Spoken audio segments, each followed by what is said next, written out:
네, 고맙습니다. 예, 부끄럽습니다. 큰 박수를 받아서요. 근데 마음은 무겁습니다. 왜냐하면은 한 85페이지 정도의 분량이고요.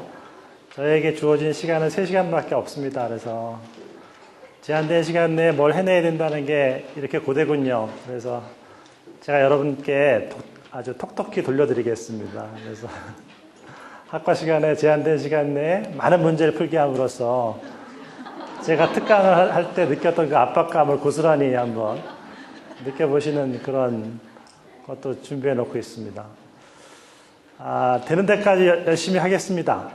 알아듣던 못 알아듣던 하는데 근데 가능하면 눈치를 많이 봅니다. 제가 이렇게 봐서 별로 여러분 좋아하지는 않지만 하여튼 선생님 이상 눈치를 보면서 저 양반이 알아들었나 못 알아들었나 막 이거 고민 많이 합니다. 그래서 가능하면 제 눈의 레이저를 피하지 마시고요. 그냥 모르겠으면 모르겠는 대로 이렇게 멍하게 앉아 계십시오. 그러면은 안 됐구나 이런 생각하면서 다시 설명 반복하고 그러게 하겠습니다. 그리고 열심히 할 텐데 시간 제한 내에 못 되면 3.5교시를 가질까 말까를 고민 중입니다. 그런데 원래 약속한 만큼만 해야 되는데 열심히 해보고요. 만약 안 되면 3교시째 양해를 구하고 3.5교시를 가질지 말지 결정하도록 하겠습니다. 자, 오늘은 상담 공부 어떻게 할 것인가 넘버 2이고요. 이 제목이 여기 사실은 1학년부터 대학원 1학년까지 다 있습니다. 이 자리에. 그래서 많은 분들에게 이렇게 뭔가 희망을 불어넣는 제목이었을 것 같은데요. 내용도 그렇게 됐으면 좋겠습니다. 그래서 여기 마이너스랍니다. 마이너스 2, 마이너스 1이어서 이미 지나온 것들이고 이건 아까 우리 임 회장님이 말씀하신 것처럼 그 게시판에 가보면 이렇게 녹화되어 있는 영상들이 있습니다. 그래서 상담심리학 교과목 구조 설명하고 그 다음에 이 교과목 구조 중에서 중요한 4가지를 빅4라고 큰 덩어리 4개라고 불러서 정신분석, 행동주의, 인본주의, 그 다음에 인지치료 이 4가지를 공부를 했습니다. 그리고 오늘 플러스 1으로 되어 있습니다. 그래서 오늘 공부할 내용인데 연구 방법론의 기초라는 제목으로 이렇게 연구 과정 방법, 그 다음에 이게 연구 방법론이 크게 그 요인이 3가지거든요. 그래서 설계, 측정, 통계. 여러분 통계란 말 많이 들으셨을 텐데 이 설계나 측정도 같은 이유입니다. 그래서 그 3종 1세트인데 요거에 대해서 핵심 개념을 전달하는 시간을 가져보도록 하겠습니다. 근데 여러분 아시겠지만 저는 방법론 전문가가 아닙니다. 그리고 뭐 여러분보다 공부를 많이 한 건 사실이지만 제가 이거 가지고 막 들고 판 사람은 아닙니다. 그런데 여러분과 똑같이 헤맸습니다. 어린 나이에 더 많이 헤맸고 이렇게 막 혼동되는 개념이었던 시절이 있는데요. 제가 이제 뭐 심리학 공부한 지 꽤 되고 나름대로 이렇게 정리되는 게 있어서 여러분이 통계, 설계, 측정을 만나면서 그 헤맬 시간들을 제가 한 경험들을 압축해서 말씀드리면 좀 단축시킬 수 있지 않을까라는 생각합니다. 근데 너무 야심찬 희망 같고 뭐 제가 열심히 가르쳐 드리더라도 또 여러 학우들은 자기의 몫으로 또 헤매야 될 것 같다는 생각은 있습니다. 근데 아무튼 시간이 짧아지게 기대하면서 강의 드리도록 하겠습니다. 그래서 지나간 부분이지만 잠깐 언급하고 복습 조금 하겠습니다. 상담심리학과 교과목 구조인데요. 이게 1학년부터 4학년까지 이렇게 되어 있습니다. 그리고 홈페이지에다 나와 있는 내용이고요. 제가 개수를 쉬어봤는데 1학년에 6개, 2학년에 11개, 3학년에 14개, 그 다음에 4학년에 11개로 되어 있어서요. 지금 3학년 학우들 와 계시지만 뭐 제일 그 힘든 공부를 이렇게 집중적인 공부를 하고 계신 시기라고 볼 수 있겠습니다. 그리고 얘네들이 넘버링이라 되어 있는데요. 번호가 붙어 있는데 이렇게 그룹으로 나누면 대충 이렇게 나눠준답니다. 학년별이 아니라 성격별로, 성질별로 보면은. 그래서 뭐 상담 심리학의 기초, 상담의 이론과 실제, 집단 상담, 그다음에 인간 중심적 상담, 뭐 인지행동 치료 이렇게 되어 있습니다. 그리고 아동 상담, 놀이 치료, 학습 치료, 미술 치료 뭐 이렇게 되어 있는데요. 이게 보시면 아시겠지만 다 치료로 끝난다는 거, 치료나 상담으로 끝난다는 거 아실 수 있고요. 그래서 이게 심리치료 한 바구니입니다. 그래서 많이 가리키고 있어서 큰 바구니를 이루고 있고요. 그 다음 바구니가 심리검사인데, 예, 심리검사 평가, 제작의 원리, 이렇게 되어 있습니다. 그리고 세 번째 바구니는, 예, 정신병리라고 부를 수 있습니다. 그래서 이상심리, 임상심리, 청소년병리, 범죄심리학, 이런 등이 소속되어 있고요. 네 번째는, 네, 이거 그냥 상담심리학과에 안 들어오시고, 심리학과에 들어오셨으면 많이 배웠을 과목들. 그래서 일반 심리학을 해서요, 심리학의 이해부터 건강심리학, 학습심리학, 사회심리학 등등으로 구성되어 있습니다. 상담하고 딱 맺어지진 않지만 심리학 전반에 대한 공부를 일반 심리학이라고 볼 수 있습니다. 그리고 그 꼬리 부분에 뭐가 하나 붙어 있네요. 이게 심리통계 졸업 논문 프로젝트인데 이게 그 연구 방법론으로 볼 수가 있겠습니다. 그래서 이런 부분들을 가리킨다라고 볼 수 있고, 사실은 이게 세 개를 가리키면, 그죠? 심리 치료에서 하나를 가리키고, 검사에서 하나를 가리키고, 정신병리에서 하나를 가리키면은 사실은 그 기초는 이제 확립되는 거라고 볼 수 있습니다. 그런데 지금 우리가 상담심리학과니까 이 심리 치료도 이렇게 자세히 확장시켜서 가리키고 있고요. 정신병리도 역시 마찬가지로 많이 가리키고 있습니다. 그래서 그냥 일반 대학 심리학과에 진학하신 것보다 사실은 예, 무슨 상담이나 임상에 대한 공부를 더 많이 하고 계시고요. 이렇게 보시면은 사실 대학원 수준까지 공부하고 계시는 거라고 볼 수가 있겠습니다. 자, 그리고 사실은 지금 제가 이렇게 바구니 몇 개 보여드린 것도 사실은 반쪽짜리일 수 있다. 심리치료, 검사, 정신병리 이 세 가지 합치고 일반 심리 연구 방법론이 있는데 이것만도 반쪽일 수 있다. 웬고하니 사실은 그렇죠?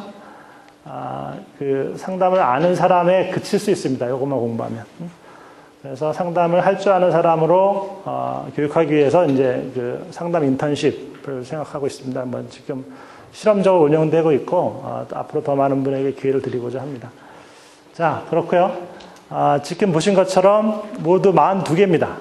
42개고 이 중에서 중요한 골자 6가지를 고른다 했을 때 기초 및 일반 보신 것처럼 상담과 심리치료, 정신병리, 검사, 연구 방법론 5가지입니다.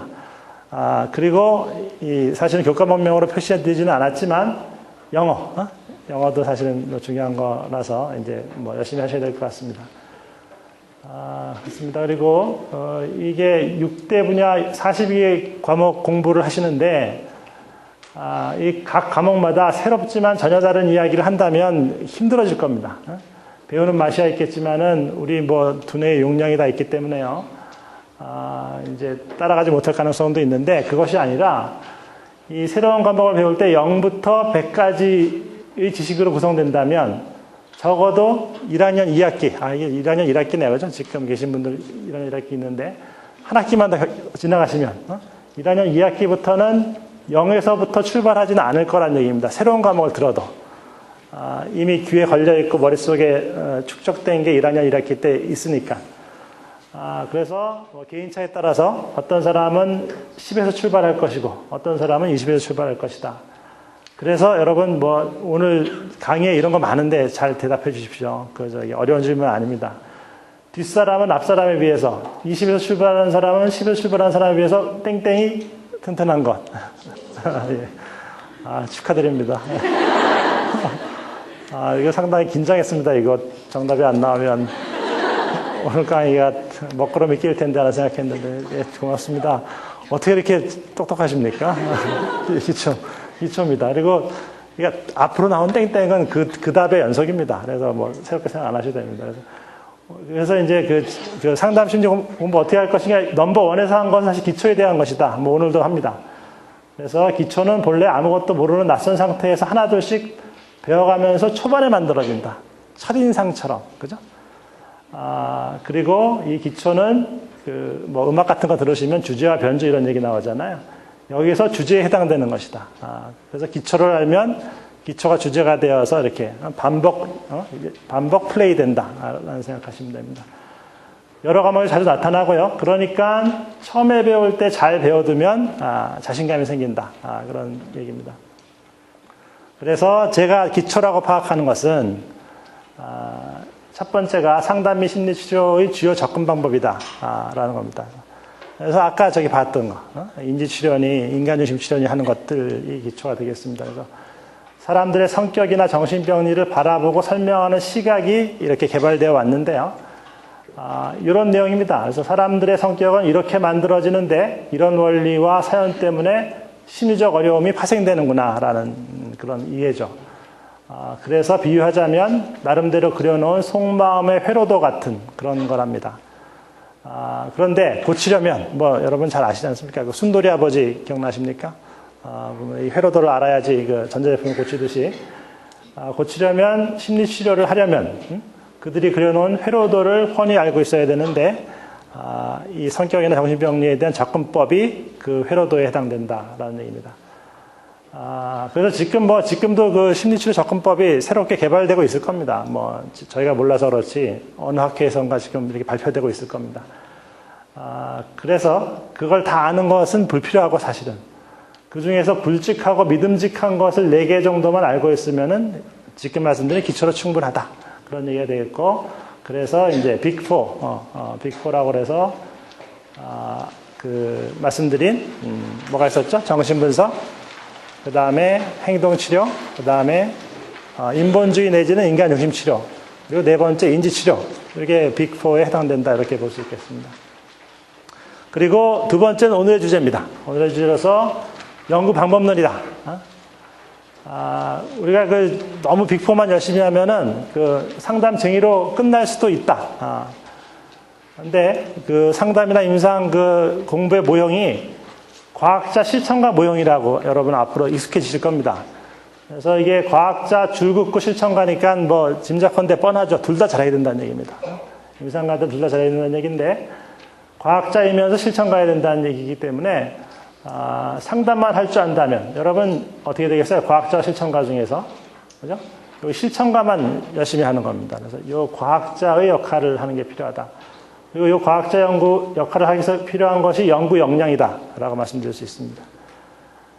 그리고 연구를 위해서는 실험 설계, 측정, 통계 등에 대한 공부가 필요한데 이게 이과 공부랑 좀 비슷하다 이거예요.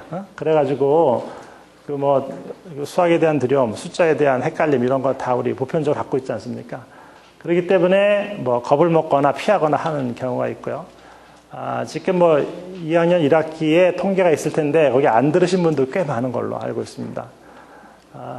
근데 뭐 뒤로 미루거나 피할 수 있는 공부가 아니다. 그래서 제가 통계 전문가도 아닌데 사실 이게 오늘 이렇게 공부해 갖고 나와가지고 가르치는 겁니다. 그리고 특히 대학원 진학을 염두에 두고 있는 학생들은 이게 다른 사람이 쓴 논문을 읽으셔야 됩니다. 그래야지 내가 논문을 쓸 수가 있죠. 그렇기 때문에 이 연구 방법론 상당히 중요하다. 이렇게 강조드릴 수 있겠습니다. 그래서 이제 연구 방법론의 기초라는 제목으로 오늘 강의하고자 합니다.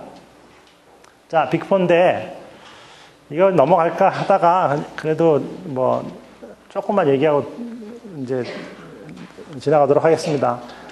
이거 상담심리 어떻게 공부할까 넘버1에서 했던 얘기인데요. 내담자 M이라는 사람인데 이게 그 좀 고약하죠. 보면은 저기 남자와 성관계 맺는 장면이 떠올라서 괴롭다는 게 이제 도와달라는 문제입니다. 주소, 동성애적 환상 이런 거였었어요.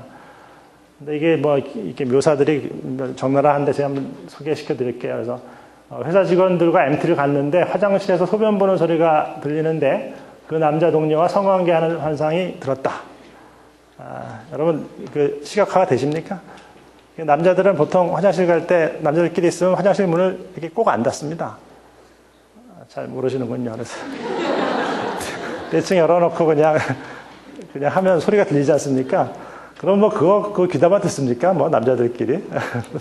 근데 그 소리 들으면 갑자기 이렇게 뭔가 이렇게 그 다음 장면이 막 떠오르는데 그 좀 뭐 이렇게 성관계하는 장면, 동성애 장면이 떠오른다 이겁니다.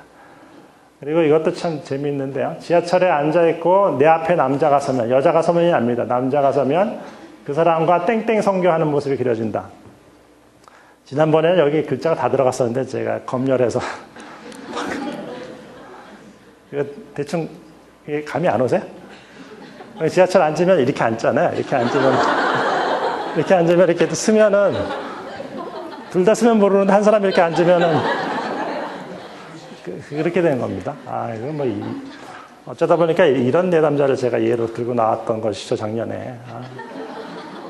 그래서 그런 생각이 한번 떠오르면 어떻게 할지 모르겠다. 미칠 것 같고 편두통이 생긴다. 그 다음에 예기 불안. 언제 또 생길지 몰라서 미리 마음 졸이는 거 있다 이거예요. 그래서 나름대로 마련한 대책, 주기도문 외우기. 떠오를 때 뭐 여러 가지, 뭐 여러 가지. 제 주기도문 잘 모릅니다. 하늘에 계신 아버지 뭐 이렇게 하면서 뭐 이렇게 하신다 이거예요. 그런데 나는 여자가 더 좋다. 하지만 남자를 대상으로 선교를 한다고 생각해도 이상하게 여자의 경우와 마찬가지로 나의 그 몸은 반응한다. 이렇게 자기 모습을 보고하고 있습니다. 그리고 히스토리, 언제부터 그랬는지 내력을 물어봤더니 중3 때 복도에서 지나치는 남자의 성기를 애무하고 성견 환상이 떠올랐었다. 중3 때.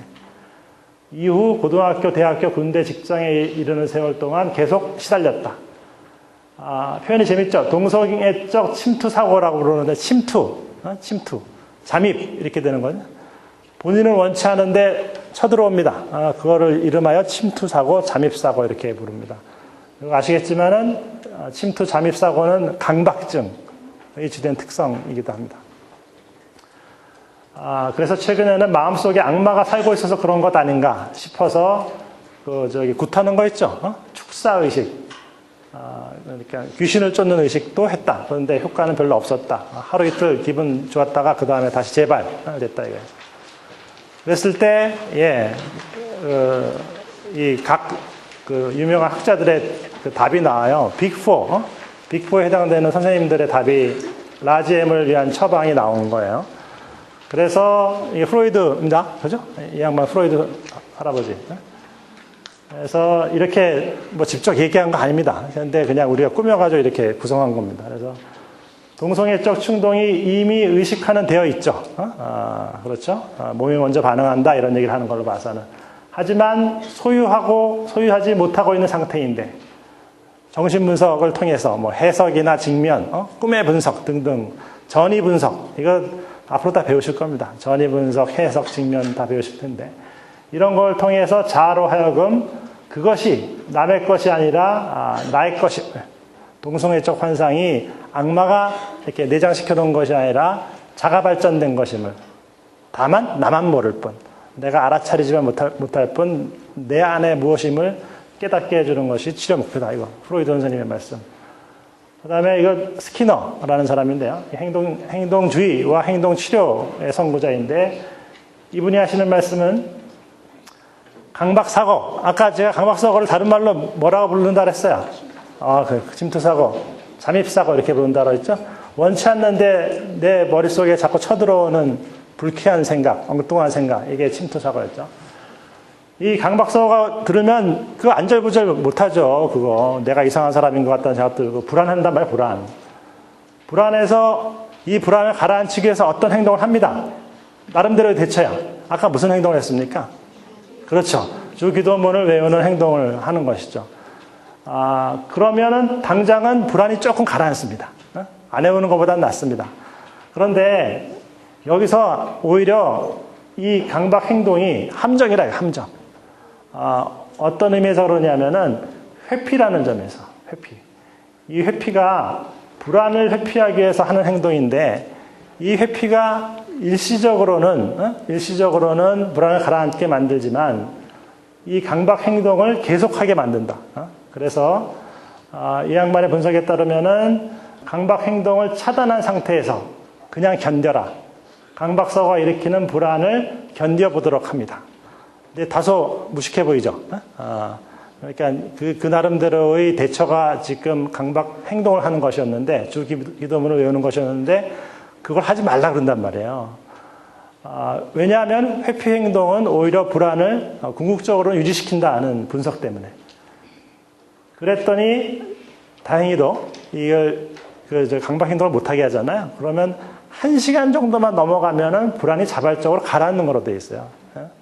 이게 정말 상당히 축복받은 사실인데, 뭐 계속해서 불안했으면 이게 못하죠. 그런데 1시간 내지 1시간 반만 견디면 강박 행동을 하지 않아도 자발적으로 불안은 내려간다. 이런 원리가 있단 그래서 시간이 지나가면서 불안이 가라앉는 체험을 하게 하는 겁니다.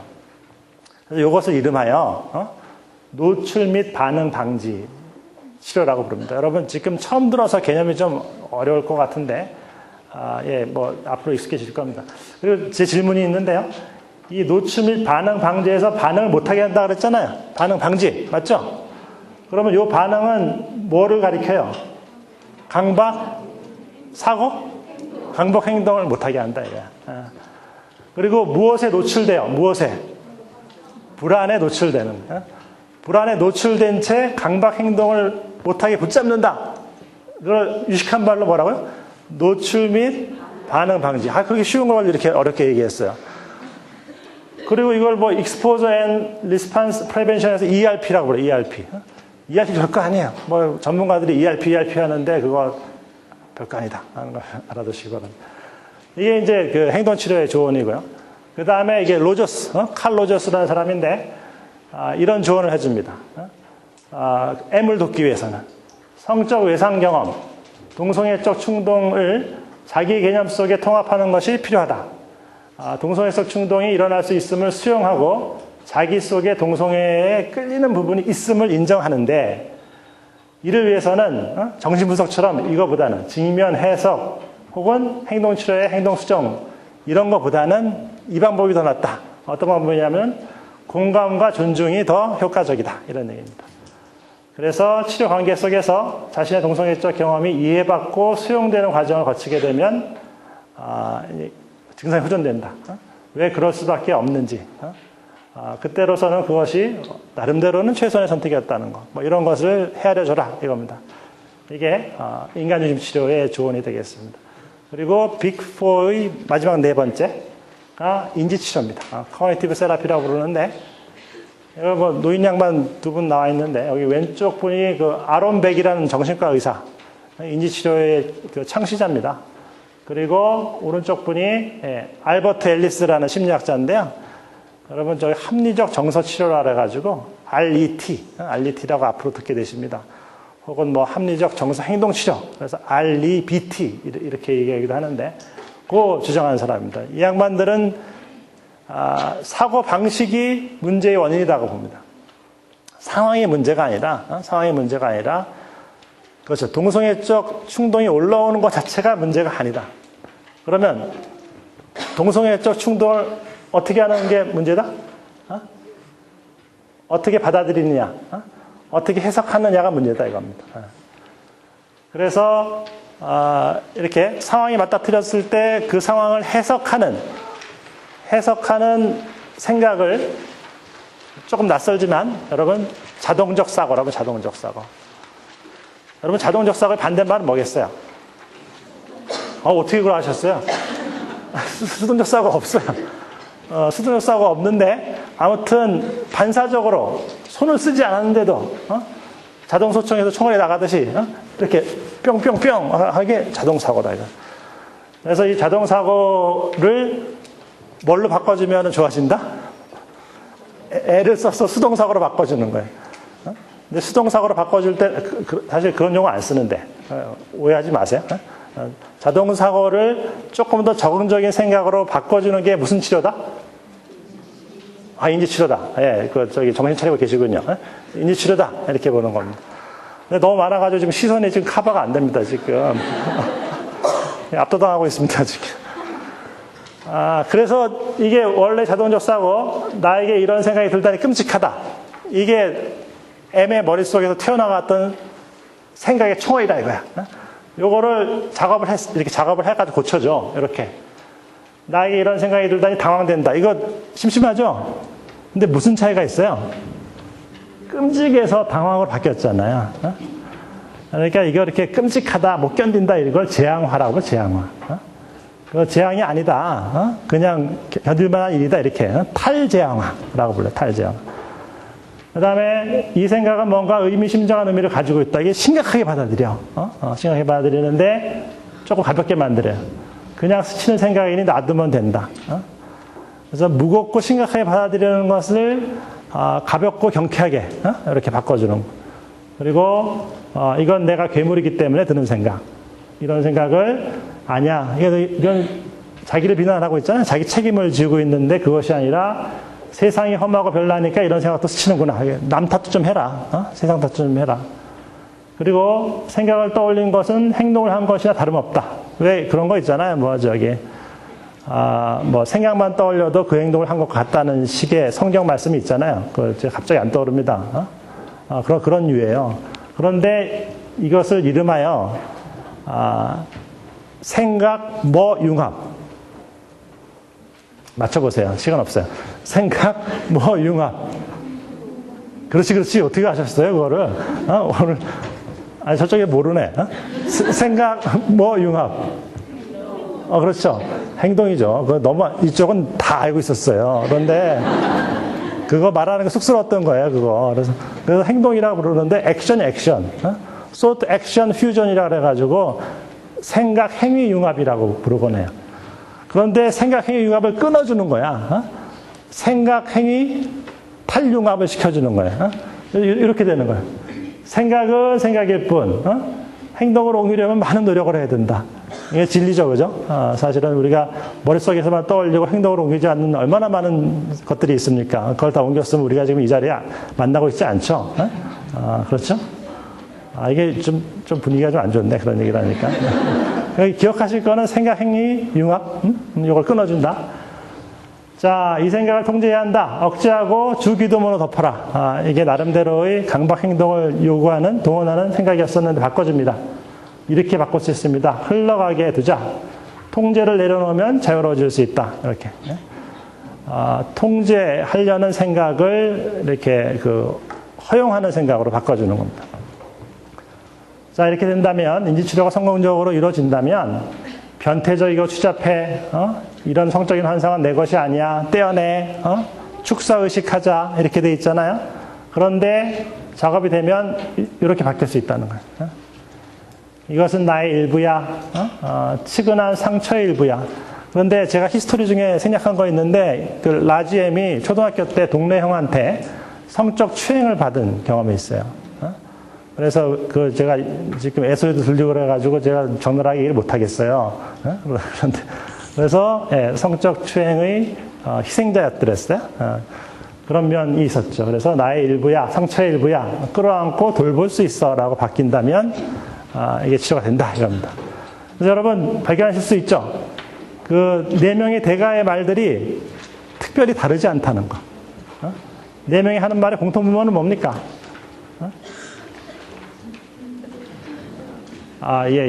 자. 그렇죠? 네, 맞습니다. 네. 그 말로 표현 안 될 때 손 같은 거 쓰시면 됩니다. 이렇게 하면. 네, 동성애적 환상을, 수용한다.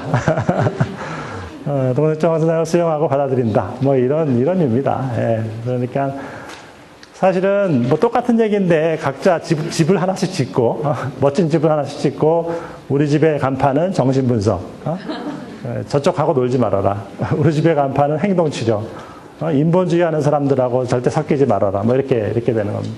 그런데 빅4에서 알 수 있겠지만은, 결국은 진리는 통한다는 말이 있듯이, 같은 말을 다른 방식으로 하고 있는 셈이므로, 나중에는 이걸 짬뽕을 시켜요. 그래서 요즘 많이 쓰이는 것은 절충주의. 절충주의. 그래서 여러분들도 졸업할 때쯤이면은, 빅4, 플러스 여러 가지 다 공부하신 다음에, 나름대로의 김아무개 심리치료 접근 방법을 이렇게, 이렇게 마음속에 만들 수 있겠죠. 그러면 절충주의 이루어진 거라고 볼 수 있겠습니다. 이거 옛날 얘기인데 이거 한두 시간 다 가네. 그래서 이렇게 됐습니다. 이거 옛날 얘기였고. 오늘 이제 들어갈 얘기인데, 영구방법론의 기초입니다. 그리고 옛날 얘기 한 이유가, 강박증을 대상으로 실험 연구를 하는 얘기 때문에 라지엠 얘기를 조금 드리는 게 나을 것 같아서 얘기 드렸습니다.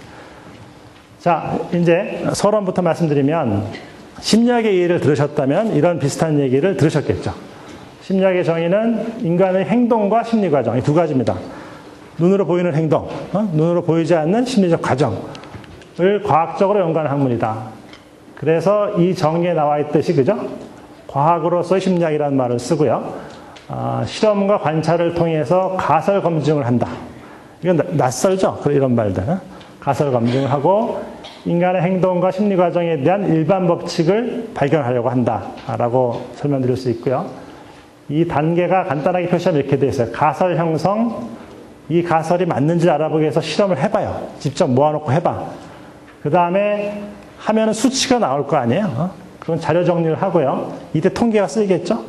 그리고 나서 가설이 맞다 안 맞다 얘기를 해야 될 거 아니야. 결론 및 결론 도출 및 가설 검증. 그리고 가설이 확정이 됐으면은 믿어도 돼. 당신들도 이거 써봐. 이론화한다. 이렇게 진행되는 거예요. 그리고 연구 방법론은 실험 측정 통계가 3종 1세트다. 오늘 말씀드리겠습니다. 여러분 이거 스트레스가 위궤양을 유발하는가? 유발할지도 몰라. 이거를 뭐라고 부른다? 이런 걸요? 어떻게 하셨어요? 정말 대답 못할 줄 알았었는데. 이미 다 공부가 되어 있군요.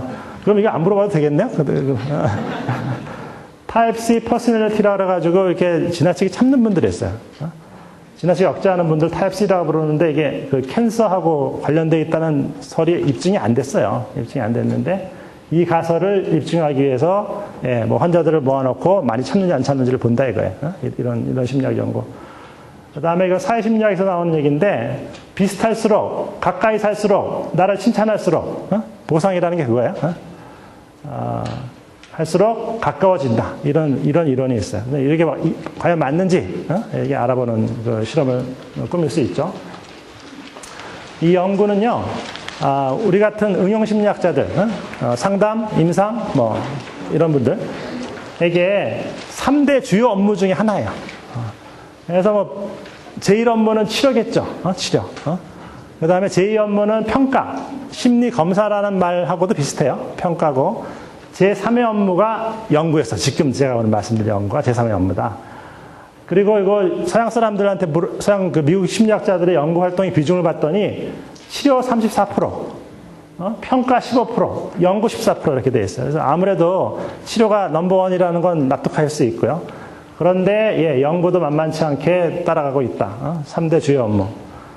그 다음에 우리나라 그 교수님이 하신 연구를 조사를 보면은 치료 35%, 평가 33%. 우리나라는 뭡니까? 평가의 비중이 아직 좀 높은 면이 있습니다. 정신과에서 심리 검사하는 역할을 맡는 경우가 있기 때문에 이렇게 되어 있습니다. 그리고 적지 않게 21%로 세 번째 업무인 연구를 하게 되어 있습니다. 그러니까 임상심리학자, 상담심리학자를 바치는 그 삼각대라고 생각하세요. 그리고 하나 못하시면은 그거 참 불행한 겁니다. 그러니까 잘 기초를 다져서 마지막 다리 하나까지 완성을 해야 됩니다. 여러분 뭐 이 두 개는 열심히 하시려고 했는데 이건 자꾸 빼놓으려고 그래가지고 연구는. 자, 연구 활동의 뭐 비중을 보시면은 상대적으로 낮긴 하지만 질적으로 상당히 중요하다. 웬거하니 임상심리학은 심리학적 이론을 활용하는 분야인데 쓰기만 하는데 그 이론을 오히려 생산하는 방법, 소비하는 거 말고 생산하는 방법이 연구이기 때문에 중요하다. 이렇게 볼 수가 있겠습니다. 자, 다음 페이지 보겠습니다. 그래서 연구의 과정을 제가 5단계로 나눠서 설명드리고자 합니다. 그래서 1단계는 내담자나 환자에 대한 관찰을 하고 이제 소위 말해서 감 잡는다죠, 감. 내가 강박증 환자들을 뭐 날마다 5명씩 보니까 내가 공황장애 환자를 매일마다 10명씩 보면은 그건 연구를 안 하고 못 빼게 해요. 왜냐하면은 자꾸 뭐가 있는 게 보이거든. 이게 원인이 뭔가가 눈에 막 들어오거든. 그래서 이제 마음속에 연구 가설을 이렇게 조금씩 형성하게 되는 겁니다. 그리고 작심해서 어느 날 연구를 시작하는 거죠. 그죠? 그리고 2단계에 가서는 이제 마음 먹었어. 해보자. 그래. 이거 그냥 보고 있을 수 없다. 논문 하나 써야 되겠다. 그래서 이 가설을 입증하기 위해서 연구를 설계한다고. 설계. 그래서 디자인이란 말을 써요. 디자인. 집 짓듯이 디자인한다. 이렇게. 그리고 연구를 실행하겠죠. 그러면은 뭐 피험자는 떠나고 남는 것은 뭡니까? 그 양반이 해놓은 설문지, 그 양반이 보고한 수치 데이터 이런 것들이 쫙 남습니다. 그래서 그 수는 사실 무의미하지 않습니까? 그 수치들을 무의미한데 이놈의 수치를 잘 정리해서 의미 있는 결론으로 뽑아내는 작업이 통계다. 통계. 그렇습니다. 그리고, 그렇죠. 이게 약간 설명 하나 건너뛰었는데, 연구를 실행하고 그 수치 자료들을 측정한다. 하는 게 있고, 4단계로 넘어가면, 통계 처리를 통해서 가설을 검증하고 결론을 도출한다. 5단계에서 연구 논문을 이제 출간합니다. 출간해서, 이론으로서 공인받는, 연구 논문이 학자들한테 같이 읽힘으로 해서 더 이상 혼자만의 짐작이 아니라 여러 사람이 믿고 쓸 수 있는, 그죠? 이론적 토대로 활용되는 단계로 가게 됐습니다. 자, 그래서 한 단계씩 자세히 설명드릴게요. 이거 여러분 잘 따라와 주세요. 네, 여기. 오늘 강의 3시간의 그 기초에 해당되는 거, 여기, 연구 과정입니다.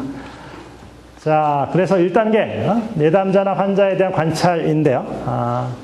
임상적 경험과 관찰은 연구 아이디어를 낳기 마련이라는 얘기 드렸었고, 그래서 환자와 내담자를 만나고 증상에 대한 임상 경험을 쌓다 보면은 특정한 정신병리의 원인과 치료에 대한 나름대로의 감이 생겨요. 그래서 이러한 임상적 짐작을 입증하기 위해서 연구를 하게 된다. 그리고 이런 임상적 짐작을, 이게 나와 있네. 가설이다, 정설이다. 가설이다. 가설이다. 가설이다. 오케이. 예컨대 가설로는 이런 게 있다. 정설을 억압하면 몸의 증상으로 나타날 것이다. 맞을 것 같은데 확실치는 않아요. 연구를 해봐서 확인을 해봐야 돼요. 그죠? 가설. 부모가 과잉보호를 하면은 아이는 의존적이 될 것 같죠?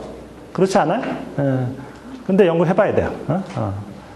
그리고 침투적인 사고를 억압하면, 라지 M처럼, 우리 내담자 M처럼 침투적 사고를 억압하면은 오히려 그 생각이 더 많아진다. 이것도 가설인데 연구를 통해 확인해 볼 수 있어요. 그리고 두려운 대상을 회피하는 것은 단기적으로는 위안을 주지만 장기적으로는 그 두려움을 영속화시킨다. 피해버리면 무섭다는 게 맞아버리니까. 오케이? 이것도 가설인데 연구를 통해 확인할 수 있는 거예요. 자, 이렇게 가설을 만든 다음에는, 그 다음에는 가설 입증을 해서 연구를 설계합니다. 디자인. 그리고 이거 설계도면 나와 있듯이, 이때 필요한 공부가 바로 리서치 디자인에 대한 공부가 있어야지만 연구 설계가 가능하다라는 얘기입니다. 그리고 연구라는 집에 설계도를 그리는 것이 바로 연구 설계, 리서치 디자인이다. 이렇게 납득할 수 있습니다. 그래서 이왕 집 짓는다고 그랬으니까 그 집 지을 때 벽돌에 해당되는 게 뭐냐? 연구라는 집을 디자인할 때 벽돌에 해당되는 것은 연구 변인, 베리어블. 베리어블. 이거 어려운 단어 아닌데 기억하실 수 있죠?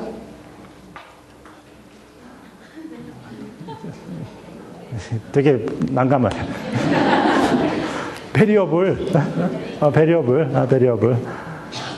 베리가 바뀐다는 뜻 아니에요? 베리.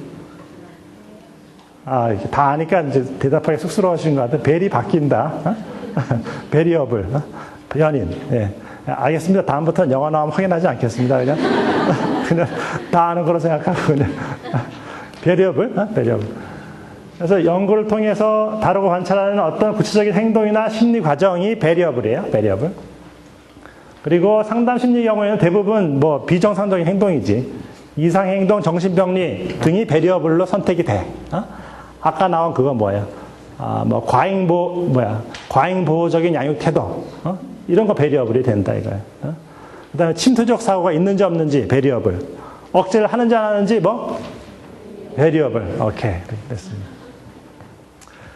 자, 그래서 연구 대상이 연구 변인인 셈인데, 이것은, 영어의 뜻이 시사하듯이 고정되어 있지 않고 변한다. 그런 거예요. 변한다. 베리어블. 그래서 공 같다. 저는 공. 공이라는 표현. 근데 하필이면 럭비공을 올랐는데 적절한 선택이 아닌 것 같아요. 그래서 럭비공은 어디로 튈지 모르잖아요. 예측 불가능한 거죠. 근데 이 공 같아요, 사실은. 공 같은 것이고, 어디로 구를지 모르니 우리가 잘 지켜보게 돼요. 이거 과잉보호라는 게 어떻게 흘러가나. 의존적이라는 변인이 어떻게 흘러가나를 공굴로 가듯이 이렇게 바라본다, 이거야. 그렇죠. 그래서 여러분 몇 개의 변인을 가지고 연구를 할까요? 한번 대답해 보시는데 그 전에 먼저 말씀드릴 것은 연구란 대부분 마음에서 벌어지는 현상 간의 관계를 다루는데요. 관계를 다루는데 그 관계란 원인과 결과의 관계예요. 원인과 결과. 이걸 합쳐서 뭐라고 부른다요? 인과관계. 인과관계를 한다 이거예요. 그러니까 과잉보호적인 양육이 원인. 그 다음에 아가가 자꾸 기대고 이러는 것이 결과. 이렇게 되는 거잖아요. 그렇기 때문에 마음속에서 수많은 변인들이 존재하겠죠. 얼마나 많이 복잡해요. 하지만 연구를 위한 최소한의 변인 수는 몇 개가 좋겠어요? 3개요? 인생을 복잡하게 생각하시는 거예요. 조금 단순하게. 한 개라고 그러는 사람은 뭐야? 내가 2개라고 막 얘기했었는데. 아니, 사람 말을 왜 이렇게 안 들어? 아니, 원인과 결과 그러면 딱 힌트를 다 줬는데, 그러면 2개. 그렇죠. 대단해. 이 부분은 편집에서 잘라주시기 바라요. 그래서 우리의 수준이 바깥에 드러나니까 2개, 오케이? 2개. 그래서 2개만 고른다 이거야. 물론 의욕 있는 거 알아요. 네, 도와드릴게요. 네? 3개, 4개 하게 도와드릴게요. 근데 일단은 출발은 2개로 시작한다 이겁니다. 그렇죠. 그래서 2개의 공을 이렇게 부른답니다. 내가 움직이는 공, 실험자인 내가 이렇게 통제하는 공을, 이거 아무것도 힌트를 안 줬는데. 여기 나와 있죠, 여기에? 그렇죠. 예. 힌트를 드릴 수 없을 때는 정답을 이렇게 프린트아웃 써드리고 뭐 그런 것 같아요. 독립변. 근데 독립변, 그 공에 따라서 함께 움직이는 공을, 그렇죠. 이거 감이 오세요? 독립변이는 앞서서 움직여지는 거야. 그러면 그거랑 연동되는 게 뭐라고요? 종속변인이냐 이거야. 종속변인. 노예변인. 이렇게 표현하는 게 좀 이상한데 아무튼 dependent 하다는 건 이게 의지한다 이런 뜻이에요. 종속변인. 그래서 정리해보면요. 독립변인은 원인으로 여겨지고 연구자에서 조작된다. 가령 강박증, 라제행 같은 강박증 환자를 치료하기 위해서 노출 및 반응 방지 치료를 한다. 이거는 독립변이에요, 종속변이에요? 그렇죠. 치료를 적용하는 거죠. 아니면 치료를 안 하고 기다리게 만든다. 통제 집단을 한다. 이거 다 독립변인을 치료자가 의도적으로 주물르고 있죠. 조작한다. 처치한다. 이렇게 얘기 쓰는데 독립변인이 되는 거예요. 그리고 종속변인은 독립변인에 의해 종속해서 변하는 것으로 결과에 해당된다. 그리고 연구자에서 측정된다. 자, 노출 및 반응 방지, ERP. 여러분, 괜찮죠? ERP. 기억하실 수 있죠? ERP를 한 결과 강박증 점수가 변하는지를 측정해야 될 거 아니에요?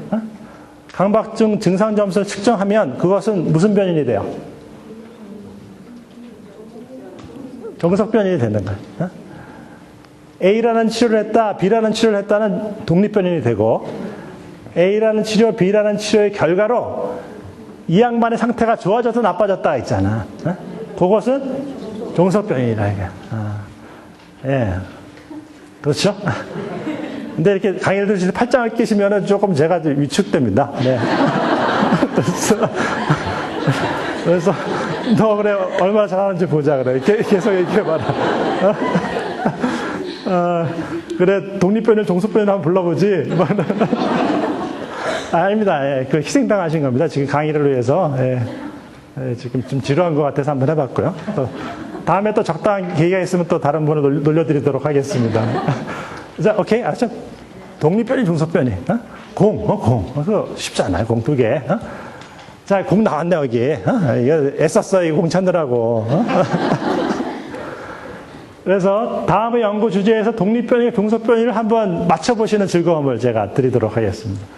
자, 요거는 화살표가 이렇게 돼 있지 않습니까? 여기 이쪽으로. 이게 뭐겠어, 이게? 원인에 해당돼. 뭐 튼튼하게 대답하시네. 요거는. 그렇죠. 네, 그렇죠. 뭐든지 딱 2개만 있을 때 배울 때가 참 행복한 것 같아요. 그죠? 그래서 계속 보시면, 시험 전 불안이 성적에 미치는 영향에서, 독립변인은? 오케이. 그 다음에 종속변인은? 이게 영향이라도 못해갑니까?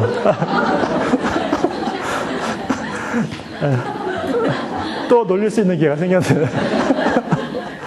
이거는 맨 뒤에 있는 게 종속변이라는 그 얄팍한 눈치에 따라서. 그런 거 아니에요? 뻔해. 인생을 그렇게 살면 도움이 되죠. 네. 그렇죠? 그래서 영향이 아니라, 그렇죠? 미치는? 아니, 성적. 오케이. 자, 계속하겠습니다. 예, 계속하겠습니다. 여성에 있어서 아버지에 대한 부정적 태도가 남성상에 미치는 영향. 이거 괜찮네요. 자, 독립변인, 아버지에 대한 부정적 태도, 종속변인, 이렇게 되는 겁니다. 예. ERP가 강박사고의 감소를 가져오는가? 다 얘기 드렸네. ERP 했다 안 했다? 독립변인. 그 다음에 강박사고 줄었다 늘었다? 종속변인. 아까 얘기 들었던 겁니다. 이거 똑같은 거 넘어가고. 오케이? 자, 하나 확실하게 했습니다. 네. 그리고 독립변인과 종속변인의 관계를 알아보기 위해서 보통은 이게 전부 그런 건 아닌데 집단을 나눠요. 집단을 두 개로 나눠. 그래가지고 한 집단의 강박증 환자에게는 이 ERP를 예로 들게요. 강박증 환자에게는 노출 및 반응 방지 치료를 합니다. 우리의 목표는 ERP가 효과가 있는지를 보고자 하는 목표잖아요. 치료를 해.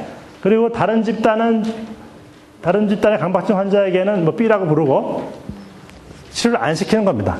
이렇게 되고, 그래서 A와 B 집단에서 실험자가 달리한 것은 뭡니까? 독립변인입니까? 종속변인입니까? 예, 독립변인의 수준을 달리한 겁니다. 치료를 했다? 안 했다? 오케이? 그래서 가설을 알아보고자 독립변인을 조작한 집단, 즉 실험적 처치란 말을 씁니다. 독립변인의 효과를 알아보기 위해서 독립변인을 집어넣었어. 설탕을 탔어. 소금을 넣었어. 이거 처치. 요것을 한 것을 실험 집단이라고 불러요. 실험 집단. 익스페리멘탈 그룹이라고 부르고, 반면에 실험 집단만 가지고는 알 수가 없다 이거야. 비교를 해봐야지. 그래서 비교를 위해서 실험적 처치를 가하지 않는 집단. 그래야지 그 상대적인 그걸 알 수 있잖아요. 그 집단을 생각 같아서는 비교 집단이라고 불렀으면 좋겠는데, 통제 집단이라고 불러. 통제 집단. 오케이? 예, 통제 집단. 예, 이거 뭐 제가 더 이상 이렇게 설명드리기 힘들고 그냥 외우세요. 통제 집단. 시험 문제, 제가 할 수 있는 시험 문제, 비교 집단 넘버를 1번 보기로, 2번 보기를 통제 집단으로 낸 다음에 틀리게 만들어 드리는 거. 그래서 그걸 마음에 새기면서 앞으로 안 잊어먹겠다. 별 적절한 얘기가 아니었던 것 같습니다. 계속 진행하도록 하겠습니다. 그래서 A는 실험 집단, 오케이. B는 오케이, 좋습니다. 이게 예. 또 어려운 개념 하나 이해하셨습니다. 여성에 있어서 아버지에 대한 부정적 태도가 남성상에 미치는 영향이라는 연구에서 실험 집단은 어떻게 할까요? 부정적인 거, 평균적인 게 있으면, 그렇죠? 예, 부정적인 집단을 이제 통제 집단으로 할 수 있고, 실험 집단으로 할 수 있고, 반면에, 그렇죠? 평균적인 여성은, 좋지도 나쁘지도 않은 여성은 통제 집단으로, 컨트롤 그룹으로 들어가게 된다. 그래서 두 집단을 비교해보면 알겠지. 그 두 집단에 뭐를 측정한다? 남성상. 근데 난감하지. 이제 남성상을 어떻게 측정하느냐 이거지. 그게 뭐겠어요? 조금 이따 배우실? 측정의 문제. 측정. 지금 하고 계신 건 뭐예요? 예, 뭐, 그럴 수 있어요. 네, 가서 맞고요. 설계. 설계하고 있는 거고, 이제 요거는 이제, 네, 그렇죠. 자, 그리고, 한 가지 조치가 더 필요한데, 뭐냐면은, 두 개의 공을 제외하고 나머지 공들은 가만히 있게 해야 돼요. 그래야지 두 공의 관계를 독특하게 알 수가 있잖아요. 그래서 연구자가 선정한 독립변인 이외의 다른 변인의 영향, 이게 말이 좀 어려워. 혼입. 이거 그냥 쉬운 말로 끼어들기. 끼어들어서 혼탁하게 만드는 경우 있잖아요. 뭐 이렇게 얘기하고 있는데 누가 옆에서 자꾸 뭐라고 떠든다. 이런 게 혼입이에요, 혼입. 혼입을 배제해야 되는데 이런 조치를 이름하여 실험적 통제라고 부릅니다. 실험적 통제. 그리고 독립변인 이외의 다른 변인들을 가리켜서 예, 괜찮죠? 가외 변인, 추가 변인, 부가적 변인, 가외 변인이라고 합니다. 자, 그렇게 따지면 어떻게 됩니까? 독립변인, 종속변인, 그리고 그를 둘러싸고 있는 통제되어야 할 무엇? 가외 변인, 이렇게 되어 있는 겁니다. 그리고 가외 변인을 이렇게 묶어주잖아요. 보이시죠? 다시 이렇게 이게 독립, 이게 종속이잖아요. 얘 관계만 보자니 얘들을 묶어놔야 되잖아. 고정시켜야 되잖아. 변이를 고정시켜야 되는 게 이것을 실험적 통제. 실험적 통제. 네, 실험적 통제라고 부른다. 네. 그래서 독립변이와 종속변이의 관계를 독특하게 볼 수 있게 만들어준다. 그런데 이 가외 변이이 작용하는 것을 어떻게 막을지 하는 거예요. 그게 좀 고민이 많이 돼요. 실험 집단과 통제 집단이 독립 변이를 제외한 다른 무수한 변인들에선 차이가 없게 해야 돼요. 이게 정말 쉽지 않은 일이에요. 어떻게 자연계를 이렇게 통제할 수가 있겠어요? 그래서 예컨대 노출 치료를 받았다, 받지 않았다, 이 독립 변인이죠. 요거 제외하고 집단 A, B는 다른 모든 변인에 있어서는 차이가 없어야 돼요. 그래야지 가의 변인이 통제된 거라고 말할 수 있죠. 그런데 이 질문에 답하시면 아실 수 있어요. 질문입니다. 성별이나 학력, 연령, 또 강박증의 심각도 이런 것들도 사실은 영향을 미칠 수 있어요. 독립변인 이외에 나이가 많다 적다, 여자다 남자다 하는 것도 영향을 미칠 수 있죠. 이게 가능한 가해 변인이라고요. 얘네들의 영향을 얘네들이 두 집단에서 비슷해야 되는데 이를 위한 효과적인 방법은 1과 2 중에 무엇일까? 1. 성별, 학력, 연령, 기타 등등등에서 다양한 변인에서 두 집단을 동일하게 조정하는 거야. A 집단에 20살짜리가 들어갔으면 B 집단에 20살짜리 하나 넣어줘. A 집단에 경상도 출신이 들어갔으면 B 집단에도 경상도 출신 하나 넣어줘. 이거야, 이렇게. 하나하나 다 맞춰주는 거야. 두 번째는 두 집단을 성별, 학력, 연령을 고르지 않고 마구잡이로 뽑아서 구성한다. 1과 2 중에 뭐가 더 경제적일까요? 아니요, 2번이에요. 그렇죠. 우리 열심히 사는 사람들은 그렇게 해요. 다 일일이 뽑아가지고 이렇게. 근데 그거는 인간의 한계를 넘어간다. 이거. 맞추지 못할 바에 흩어버려. 그러면 적어도 체계적 차이는 있다 없다. 체계적 차이가 없어지는 거예요. 섞어서 해버리면은 체계적 차이를 막을 수 있다는 거예요. 그래서 여러분 고르지 않고 마구 뽑아서 이거를 좋은 한자마로 바꾸면은 무선 할당, 없을무 고를선, 마구잡이로 고른다. 무선 할당이라고 부르는 겁니다. 그래서 무선 할당이라는 것은 특정 피험자가 실험 집단에 속할지 아니면 통제 집단에 속할지가 무작위로 골라지는 거예요. 그래서 이렇게 무선 할당을 하면은 두 집단의 체계적인 차이가 뭐에서의 체계적인 차이? 무슨 변이의 체계적인 차이? 그렇지. 가해 변이의 체계적인 차이가 배제될 수 있다는 거예요. 자, 쉬겠습니다. 이게 5분 쉬시고 4시부터 시작하겠습니다.